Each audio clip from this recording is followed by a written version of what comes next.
Welcome back.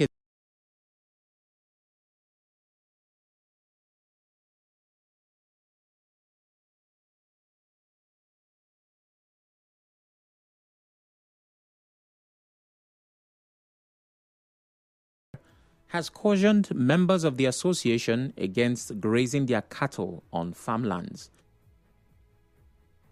His warning comes amid rising concerns over herders' activities and the destruction of crops in several communities across the state. Speaking in an interview with correspondents, that's interesting. Well, the reason why this is important, the reason why this is important is because there have been reports, particularly from Ogoni, I believe, and this is as scores of Ogoni youths marched to the government house over alleged killings by suspected herders in the area. They also marched to the Rivers State Police Command and Department of State Services. Leading the protest, Mr. Oscar Savio Imeabe expressed concern that no arrests have been made in connection with the killing of one Goodluck Dingpa in Wike Tai local government area.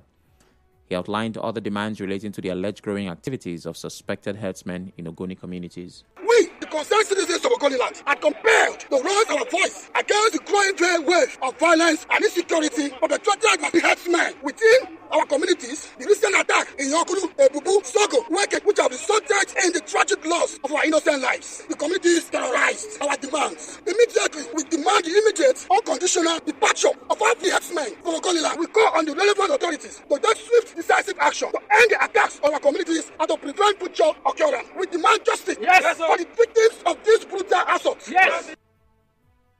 Well, responding on behalf of the Rivers State Police Commissioner, the Assistant Commissioner of Police in charge of operations, ACP Ike Okoro, assured the protesters that the police have already swung into action to ensure justice is served. We are making all effort to ensure that we arrest these perpetrators. Today, there is operation going in at Agbonchia Forest. As I am talking to you, this operation is still against the killers in Rivers State. So what I'm trying to say is that the CP is making frantic effort to ensure that we nip this problem on board. It's a menace which must be nipped on board. But police cannot do it alone without you. We urge you also to give us information. Without your information, police cannot be everywhere. All right, so that's the position of the police, the position of the youths, and, well, the position of Myetti Allah. And you can tell that there are conflicting positions. The big question is what would bring about a lasting solution to this? My guest is a communications consultant and public affairs analyst, and he joins me virtually. He is Marcus Ijeoma. Good evening, Marcus. Thank you for joining us. Good evening, Good evening. Okay. So before we talk about the law, let's talk about the position of the leader of the Myetti Allah in Rivers State, the chairman, cautioning his members against grazing their cattle on farmlands. What's your position on that take? That is rather coming late. That is because the deed has already been done. I can also put hearing from your report that a very smart move by choosing a different nomenclature, which is and his reason is that association with terrorism. So they don't want to use that. Doesn't change any head from our the cattle area is also head, and somebody who owns cattle or sheep, as the case may be. So no matter how it is farming, it's the same people we're talking about. However, the part that the ethnic coloration will give it, so we call it Fulani herdsmen. The herdsmen are no, the herdsmen are not in the Middle East. So what you call those herdsmen, or you call those Israeli herdsmen, we should remove the language coloration, the ethnic coloration we see, and face it as it is terrorism. However, what does it mean by don't graze in farmland? I don't know how much time we have, but this is a very vast topic that I don't know how much time we have. Maybe it's not that we have no which area to talk. But let me give you a political perspective. issue of heading in open grazing is long outdated now. Long outdated. Yes, there was a time in the history of this country that grazing is out here for cattle headers, just like other forms of farmers have been giving government of the time past. We have there was a time in this country where we have cocoa farmers being subsidized. We have all kinds of farmers all kinds of fertilizer as well. So the weather also ensured that subsidies are being allocated grazing land. But our population begins to expand. Those routes are no longer existing. They have become interesting. They have been into all kinds of things. When they get the grazing routes, there is no assistance. I put that right on the grazing route. Anybody knows that this is effective. So where they are now from the north to the south, without the development happening, which means they have to travel through all the way to the south. So that's the kind of area you see in the city centers in Abuja where you see traffic moving up and down. But that spends long time, and I have a simple solution to this matter. You know, before now, like I said, you know, in the house, you have to call that issue in the north part of the municipality. So government comes out and open this ticket. So all they are going to stop all Okay. Is that have lost several states against open grazing because people have discovered that that is the major problem. We have a break coming up shortly, so I would not ask that question now because I know people claiming that they were assaulted by herders and all of this. And of course, the one happening in Ogoni now, where there were demonstrations as recently as yesterday or the day before. What is a reasonable resolution to these problems? First, before we talk about banning open grazing, for those who have lost family members, how do we tackle it moving forward with these particular cases?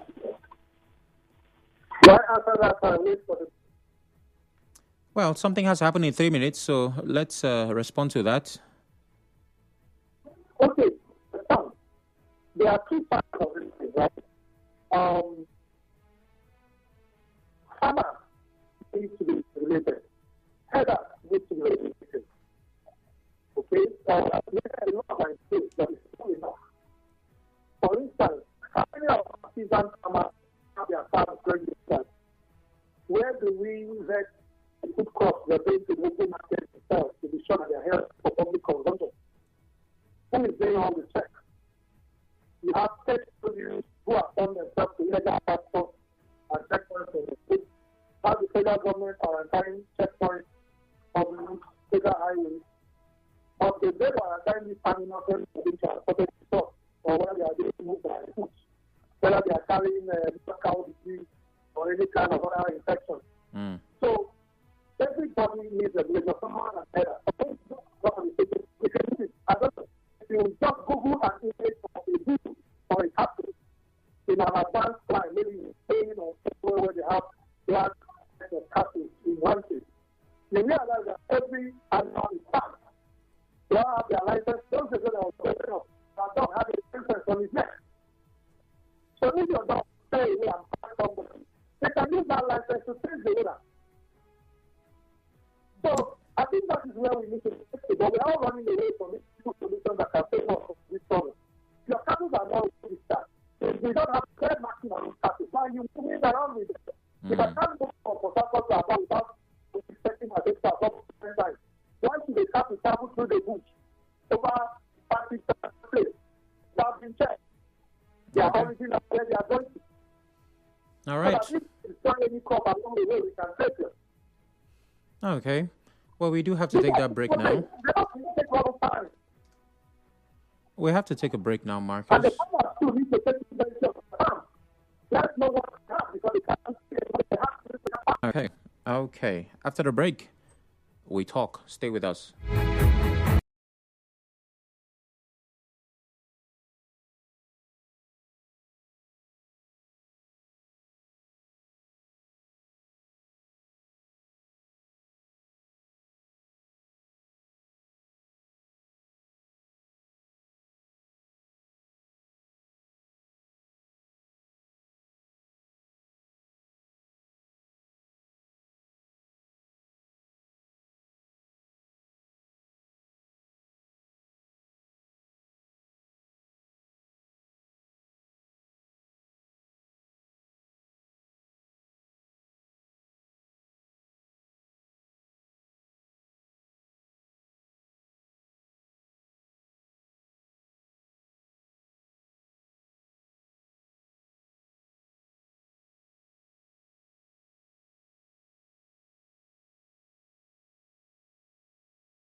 Chinedu here. We're talking about anti-open grazing rather. This is as the chairman of Myetti Allah Rivers State, Mr. Mohammed Tukur, has cautioned members of the association against grazing their cattle on farmlands. Scores of Ogoni youths have also protested. They marched to Government House and the River State Police Command, also the DSS, demanding justice. They expressed concern that no arrests have been made in connection with killings of their people, and they pointed fingers in the direction of herders. Now, it's important to note that there are different states in Nigeria that have anti-open grazing laws. We have Ekiti, which was enacted in 2016, Benue 2017, Abia 2018, Ebonyi 2018 as well, Oyo 2019, Bayelsa, Rivers 2021, Enugu, Akwa Ibom, Ondo, Oshu. There are 11 here. I'm sure we have more. And these laws, there are variations of these laws, but they basically place a ban on open grazing. My guest is Mr. Marcus Ijeoma, a communications consultant and public affairs analyst. Hello, Marcus. Can you hear me? Loud and clear if you can hear me. Okay, it's way better now. So let's get to the major focus. Why have states failed to implement this law? Because it's a law. Why are they reluctant? Why are they slow? Why have they refused to? Political weak will. Weak will. Nigerian politicians are very funny. What we've done over the years is to build people, not institutions. Okay. So when you have very weak institution and very strong men, you see that kind of situation come into play. I think it was Barack Obama who made that very profound discovery or statement about African leaders or Nigerian leaders. We have strong men, weak institutions. So if laws are made, why do we need to, for instance, this one you just painted now. So the Ogoni youth had to go and notify the governor that somebody died. You will ask yourself, sorry, the sole administrator, you will ask yourself, does the sole administrator not have a security advisor, even though he himself is a retired Navy general, who brief him every day on what is in the security report? So does he need a protest to get him to act? Weakness. So he's probably watching the body language of the federal government or somebody before he can take a decision why people are being killed. Why does the protesters need to get to the police headquarters before the DCP will be addressing them? Why has the DCP not visited the scene of the crime if the commissioner is not available? Again, you have weak institutions. Why does the DSS need a protest to know that somebody was killed in Ogoni today? You see, the value that we place on life, life in Nigeria is so cheap that we count people in numbers. So you don't hear 20 killed. Even the media is not helping matter. So nobody bothers to find out the names of those that are killed. So we play down on life and play politics with everything.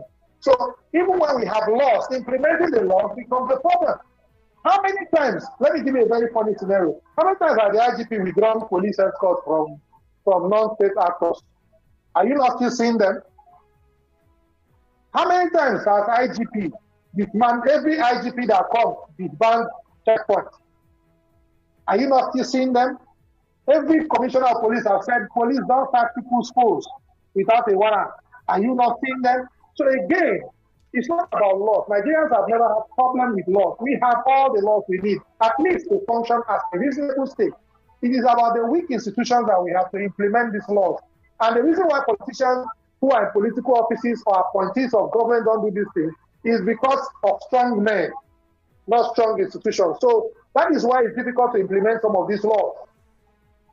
Because if you want to arrest a header that have gone against the open grazing law, you will find out that those cows belong to an archbishop. The full animal you saw with the cow is just an expatriate. Probably doesn't even have documentation. Came all the way from Mauritania or Niger or Chad as an expatriate. The custom and immigration, they are not aware of his presence in Nigeria. He has no kind of documentation whatsoever. You want to go and arrest a head of, I saw some around Transamadi slaughter area.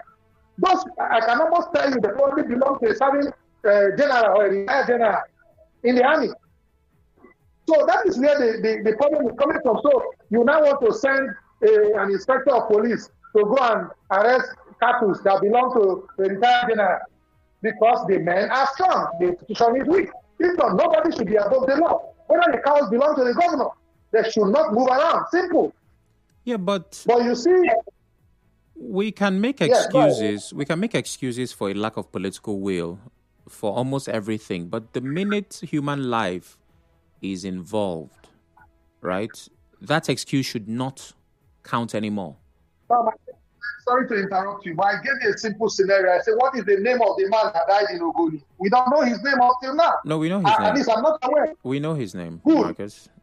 Good. You know the list of the people that died in Yellowwater. The man who died in Ogoni, his name is Goodluck Dinkpa. Good. Maybe because his people are protested, that name is out there. But we've had a lot of issues in Eleme and other communities. We don't have names. In Plateau, we don't have names. If only we can even honor the people that died by giving them even the honor of listing their name and the time of death. We don't profile dead people. We just count them in numbers. So how do you now react when death doesn't mean anything anymore? You can just hear that 5 killed and we flip to the next page of the newspaper.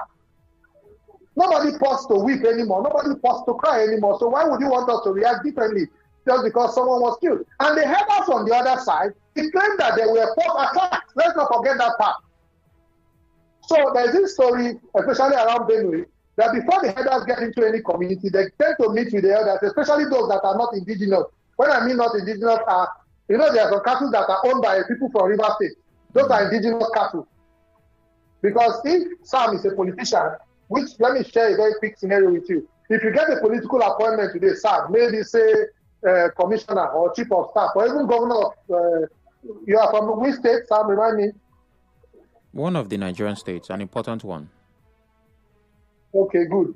Imagine that you become a governor today. Okay. I am telling you, before the date you were elected, I'm telling you from experience, from something I've seen over time, the date you were elected, before you are sworn in, I can guarantee you in today's Nigeria, I can bet with anything I have, that you will have more than 200 cows. I don't understand. I am joking. Why? From where? For what? Or let's ordain somebody in any of the Orthodox churches, either the Anglican, Catholic. In Rivers State, let's stick with Anglican and Catholic Church. If you are elected, ordained bishop today as the bishop of Port Harcourt Diocese, I can guarantee you that after the Pope's announcement, before your Episcopal ordination, you will get at least 50 cows. But why will I suddenly have cow now? You've not explained. What am I doing? Am I interested in? Why? Just give you because they feel you are going to be entertaining a lot of guests. People start doing Thanksgiving and reception. Oh, okay, gifts. So okay. Now I get it. Okay. What should I give him? If I give him a shirt, he may not wear it. If I give him food, he may not use it. If I give him this, he may buy a cow. So when you are done with all your Thanksgiving and parties, you realize that you still have some left. Okay. If you are kind enough, kill a few for some widows and then get somebody to start looking after the rest. Somebody will give you a fantastic idea. Like, why not buy a male cow and add to this number? Why not buy some female cow and join this one? You too, you have become a header, but you are indigenous. Okay.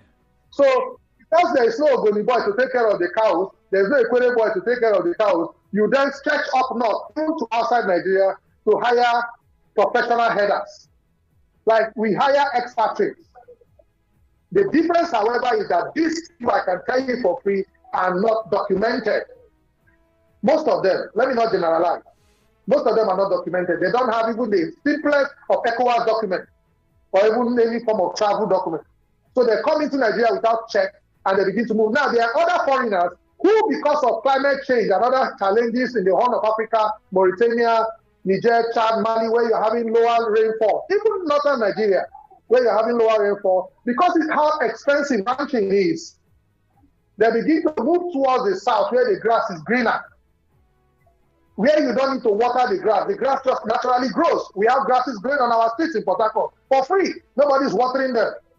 Okay. So why don't we bring some cows to eat off the grass on the streets of Port Harcourt? So the cows come to the south, they start eating grass. Now, in the course of their travel, they are going to encounter streams and rivers. Most of these clashes happen around streams and rivers. Very, very important to note that. Why? Because the average cow takes at least 50 liters of water per day. If you have 300 cows, how many liters do you need to pump for them to drink? So the rivers and the streams become cheaper source of water.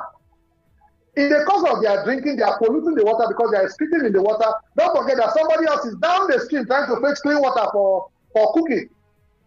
But the cow has pulled in the water and polluted the water. They are fetching that water. They are dealing with it. They don't boil it before they use it. Sorry is their case. Diarrhea and other kinds of diseases might break out.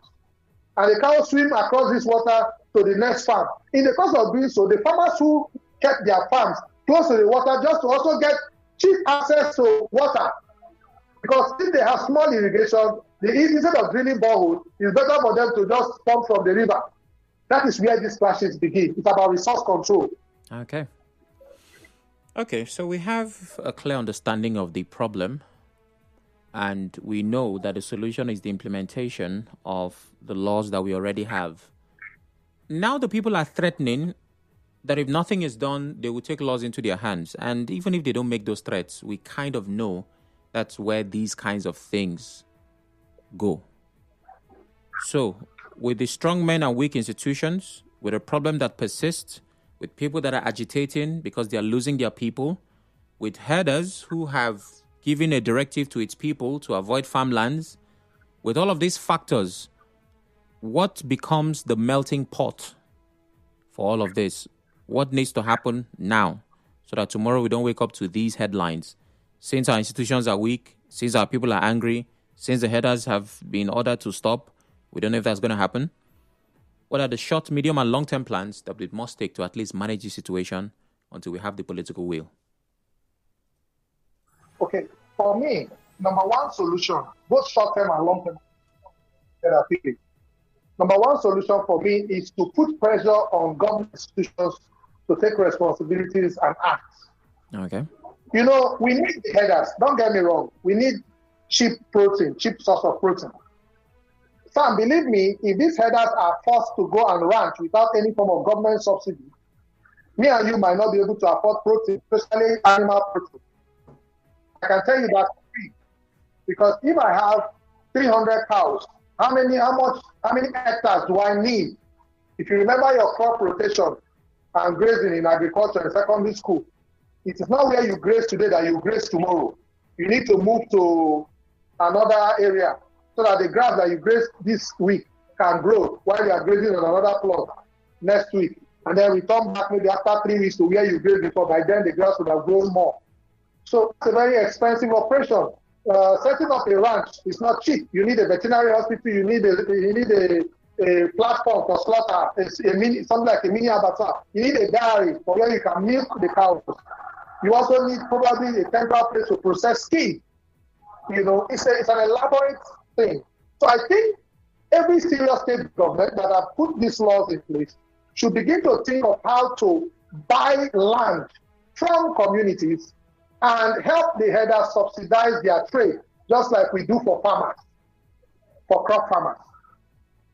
We give crop farmers subsidized fertilizer for campaign, for all kinds of things. Nobody tends to care about the herders that much. Then number two, we need to verify these herders, are they Nigerians? Are they foreigners? If they are foreigners, every law that applies to registering a foreign company that wants to operate in Nigeria should apply. We are the ones undermining herders. Herders are very rich and wealthy people. The average price of a cow today in Port Harcourt is between 400 to 500,000, and the cow is not very big. So if somebody owns 500 cows, Sam, do the math. He doesn't have any of it. Just that movement is moving inside bush. So you don't underestimate that guy just because he's not carrying a dent. So it's big business. So I'm concerned about food security. So we need to now begin to document these people. Like I said in my opening remark, why do those cows not have marks on them? I'm talking neck plates that can say these cows belong to Aminu Mohammed, number 225. So if the cows come to my farm, for instance, I don't need to kill any cow like the headers are claiming that the farmers are also killing their cows. What we do most time, what most communities do is that they react. Let me give you a scenario. So the cattle come, eat your crop. Because these crops are seasonal, if they eat it at a particular time of the year, you cannot replant again. That year is gone. So it's very painful. So the guy who was in the farm runs to the village and says, oh, some cows are eating my crops. People should come. Oh. By the time they are coming, those cows are gone. The people that came to witness what's happening will now attack the next cattle coming. Not necessarily the particular set that destroyed the farm. So this guy is innocent and he feels aggrieved. And then he too, because he doesn't trust the system to get justice, he goes and gets armed guys to come and revenge for him. That is the summary of all that's been happening. So we now need to register farmers and register headers. You cannot have a farm that is producing up to 10, 15 bags of corn, and you don't have your name on CAC. So when you are claiming that your crops are eating, which farm are we dealing with here? How many tons of ugu do you bring to market every day, and what taxes do you pay on those ugu? Same with cows. So until we begin to document these people, we need to document. That's number two. Number three, which is the final one, is for all of us.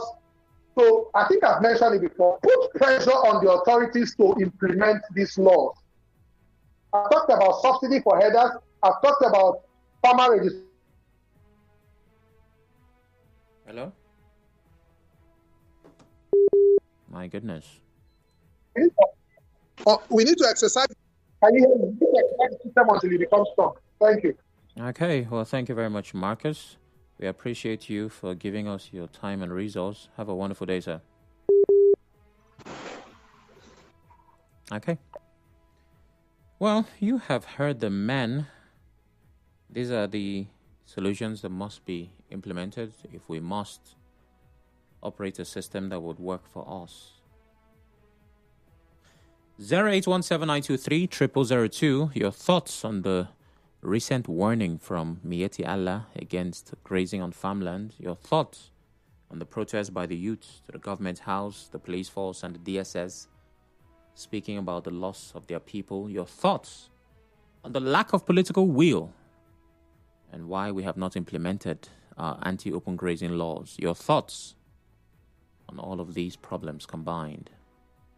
Please turn off your radio as you call. It is very necessary. Hello, good evening. Yeah, Sam, good evening. Good evening. What's your name?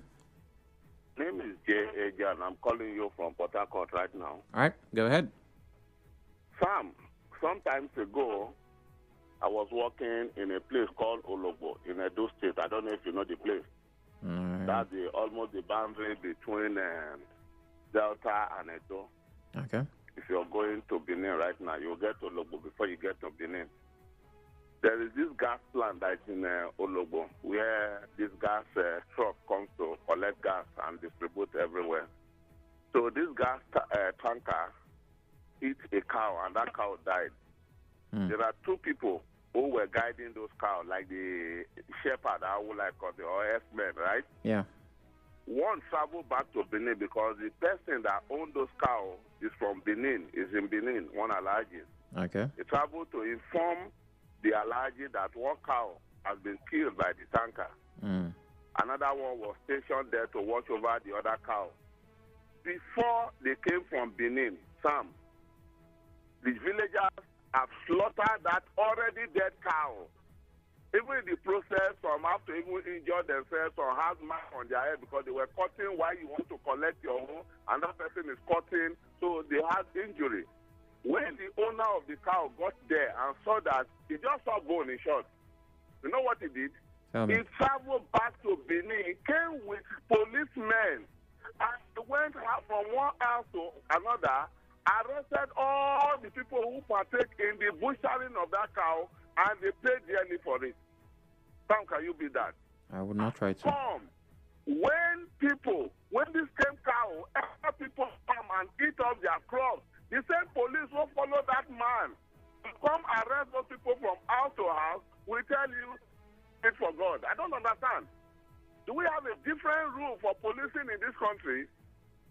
I'm I'm not telling you what they told me. I saw it. I was working there, and I saw everything that happened. So how come the police was easy to follow from all the way from Benin to Lobo and arrested all the people, marking people doors? So if they say any Mizodan market, they will arrest you. But suddenly they cannot arrest anybody, even when over 200 persons were killed. Sam, tell me now, are we in different countries? No, we are not. Thank you, JJ. Thank you. That will be all for now. Yes, that's all for now is more than enough. Clinton calls from Bori. Hello, Clinton. My brother Samarako, good evening to you. Good evening. The Ogonis are peaceful people. Most of our farmers are peasant farmers, subsistence farmers. We farm for just the food we want to eat. And the recent activities of these herders have been circulating everywhere. Our crops are being damaged. In Sogo, it has been reported. In Tama, it was reported. In Tai, it has been reported. These news are everywhere.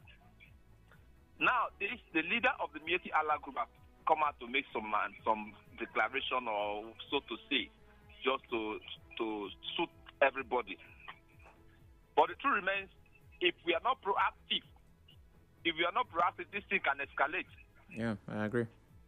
The Ogoni people, the youth have come out to say they went to the government house, they went to the police to make their displeasure known. Before people react, they must have been pushed to the wall. So we are making this known to people to know, let them know now. I think that what the local community should do to set up local vigilante groups that will monitor this people effectively. Any of them that go astray, any of their cars that go astray should be arrested. They should arrest the cow. Because somebody have died in that process. Their attacks have been incessant. Human being abundant. So I think that it's not just saying the words. They should ensure that they address these headers properly. Your guests have spoken about giving loans, sub-loans to headers because they cannot do the loan to do their ranching. Open grazing should not be allowed in Rivers State. Thank you very much. Thank you very much, Clinton. Emeka calls from Owerri. Hello, Emeka. Good evening. Oracle, good evening, my gentle brother in the studio, Emeka from Owerri. Oracle. Yep. See, until we understand the mission of this issue, okay, we are just spoke well anyway. But I didn't feel like I would have asked him, what is the role of AK-47 in the hands of Fulani herdsmen? I'm with herdsmen. What is the role of AK-47? Even if they are having issues with their farmer, maybe they are having each other, what is the role of AK-47? Killing and maiming people. If you go to data space, what these people are doing in data space, I tell you, that of Benue is even small. Only that of Rivers is not reported. See, these people, anybody is telling me, I will not agree. All I know that these people that have mission. They're just moving as a herdsman, moving with cows. But they have their mission. They have their intention.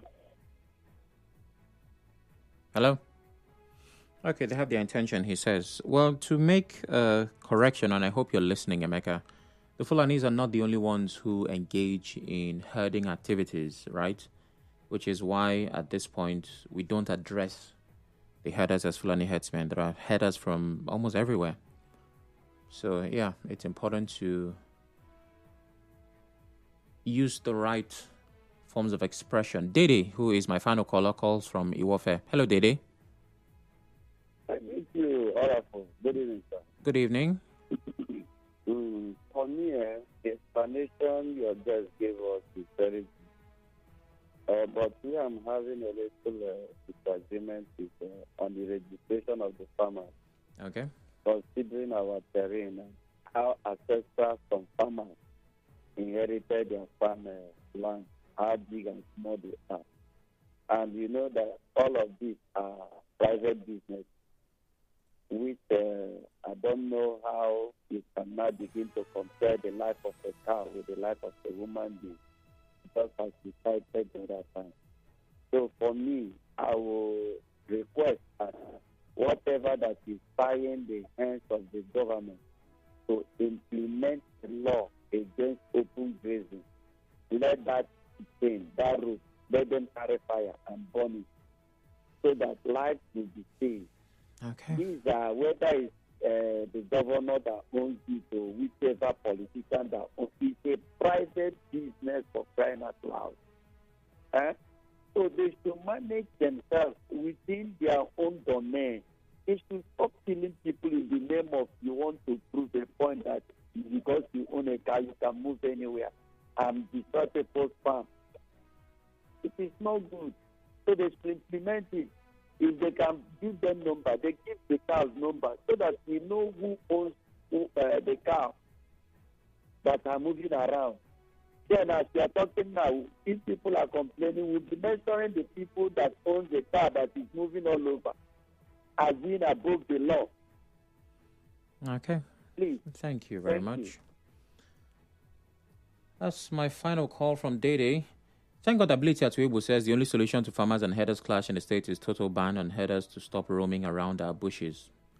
Anything outside this, the clash and killing will continue. Well, my dear, that exactly is what open grazing is. So yes, a ban on open grazing. I don't understand. Okay, that's another conversation.